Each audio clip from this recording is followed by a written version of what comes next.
അപ്പൊ കോടതി വളരെ വ്യക്തമായിട്ട് ഹൈക്കോടതി നിരീക്ഷിച്ചു, അവിടെ ബലാത്സംഗം നടന്നിട്ടില്ല.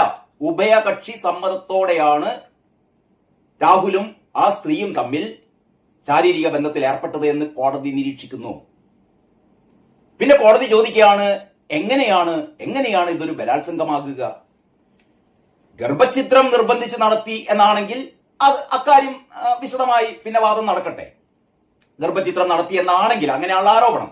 പിന്നെ നഗ്നചിത്രം എടുത്തു എന്നും പറയുന്നു. നമുക്കറിയാം ഈ നഗ്നചിത്രം എടുത്തു എന്നൊക്കെ പറയുന്നത് സാധാരണ ഈ പോലീസുകാർ എഴുതി ചേർക്കുന്ന കാര്യങ്ങളൊക്കെയാണ്. കാരണം ഈ ആരാണോ ആരോപണ നിഴലിൽ നിൽക്കുന്നത് ആ പ്രതിയെ കൂടുതൽ ബുദ്ധിമുട്ടിലാക്കാൻ വേണ്ടിയിട്ട്, അയാളുടെ ഫോണൊക്കെ പിടിച്ചെടുക്കാൻ വേണ്ടിയിട്ട് ഈ നഗ്നചിത്രം എടുത്തു എന്നൊക്കെ ഉള്ളത്, ഇതിലൊന്നും ഒരു ആധികാരികത ഉണ്ടാവില്ല. പക്ഷെ കോടതി അതിലേക്കൊന്നും കടക്കുന്നില്ല. കോടതി പറയുന്നു നഗ്നചിത്രം എടുക്കേ അത്തരം കാര്യങ്ങളൊക്കെ ആണെങ്കിൽ അത് വേറെ സംഭവമാണ്. ഇവിടുത്തെ സംഭവം എന്താണ്? രാഹുൽ ആ സ്ത്രീയെ ബലാത്സംഗം ചെയ്തോ?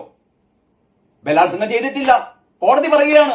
എന്ന് പറഞ്ഞാൽ രാഹുലിനെ കുറ്റവിമുക്തനാക്കുകയാണ് കോടതി. ഇതുവരെ നമ്മുടെ മാധ്യമങ്ങൾ അല്ലെ, നമ്മുടെ കുറെ മാധ്യമ പ്രവർത്തകര്, രാഷ്ട്രീയ നേതാക്കന്മാര്, പിണറായി വിജയനൊക്കെ എന്തൊക്കെയാ പറഞ്ഞത്?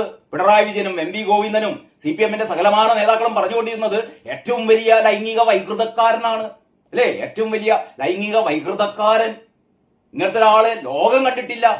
അപ്പോഴാണ് കോടതി പറയുന്നത് പിണറായി വിജയനൊക്കെ മുഖത്ത് അടിക്കുകയാണ് കോടതി. പിണറായി വിജയന് മാത്രമല്ല എം വി ഗോവിന്ദന്റെ മുഖത്ത് അടിക്കുകയാണ്. എന്നിട്ട് പറയാണ്, എടോ കാരണഭൂതമേ, ഇവിടെ ഒരു ബലാത്സംഗം നടന്നിട്ടില്ലടോ, ഇത്